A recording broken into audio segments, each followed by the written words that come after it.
स्वामी जी। आपको अपने चैनल को बहुत आगे लेकर चलना है, आपका दिल से शुक्रिया रहेगा। राधा स्वामी जी। जी राधा स्वामी जी। जी राधा स्वामी जी। कर्मों का आवागमन, कैसे हमारे कर्मों का आवागमन होता है, आज इसी के बारे में चर्चा रहेगी। आप पूरा सत्संग जरूर सुने। अनेक संतों ने इस संसार को कर्म भूमि कहा है, जहां आत्मा को अपने किए हुए कर्मों के फल भोगने के लिए बार बार आना पड़ता है। जेहा विजय शो लूणे कर्मा सेंदड़ा खेतु,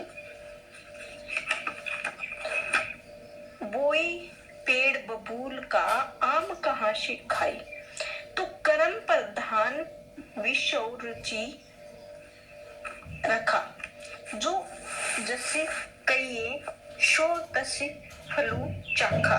तो गुरु रामदास जी फरमाते हैं कि उस सच्चे परमेश्वर का नया न्याय भी सच्चा है।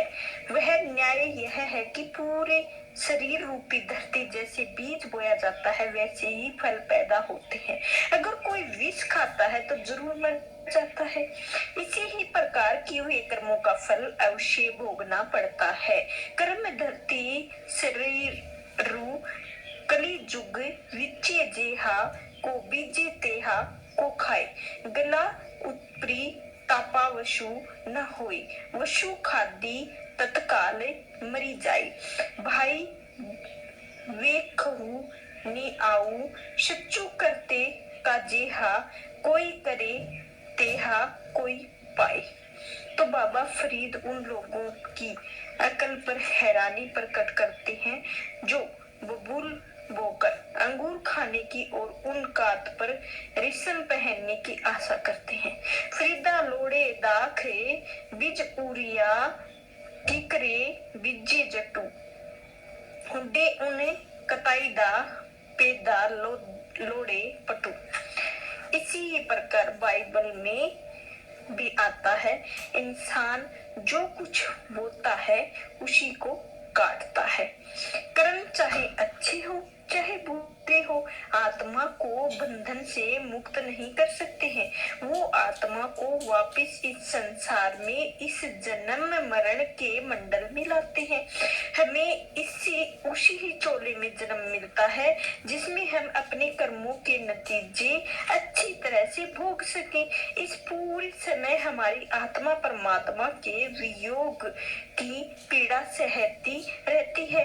अपने पिछले जन्मों के कर्मों को भोगते हुए हम लगातार नए कर्म करते रहते हैं, जिसके फलस्वरूप हम यहाँ आते हैं और जाते रहते हैं, लगातार इस संसार के जेल खाने में पड़े रहते हैं।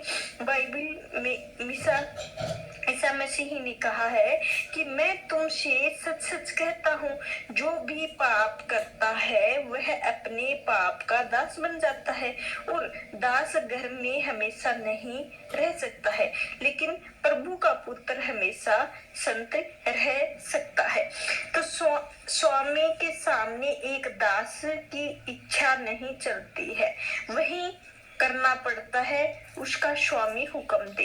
हजरत ईसा यही समझा रहे हैं कि अब हमारी कोई इच्छा नहीं चल सकती है, क्योंकि जो पाप हमने किए हैं वे हमारे स्वामी बन गए हैं।